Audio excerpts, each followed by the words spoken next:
সাইজটা কিন্তু দেখি কি করে মনে কোনো একটা ওয়াকাম কথা বলে ইরি বাবা রে মালের সাইজ তো কড়া মাল তো এই মাল দিয়ে ওই যে কাজে বাড়ি সাজান কাজে আছে তো পাকা মাল ও আমার কোনো যন্ত্রপাতিতে কাজ হয়নি বাবু এই মেশিন মোর জন্য আমার কিনা লাগলো এই মেশিন আর কোনোদিন কাজে লাগাইনি এই সাজান কাজের বোঝেন নাই ও বেলে চলছি আমি ভাবলাম একটা কেজি নিয়ে যাই যদি লাগে বসে এই মেশিনটাও নিয়ে আসবে এ বাবু ওই মেশিনটা না নট কাটে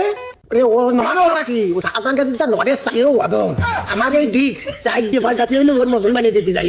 আমি হয়তো দুদিন পরে মরবো আগে মরলে কি ক্ষতি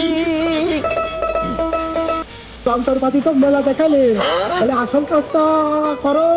আমার নাতির আবার দেরি সহ্য হচ্ছে না ওরে তোমায় কেউ তো চিন্তা করা লাগবে না ও বিকেলেই যাচ্ছি ঘরে মেয়েছে বিয়ে তারাও ভিটা মাথায় দিয়ে দি সুন্নাতে খাত না সুন্নাতি না করলে হবে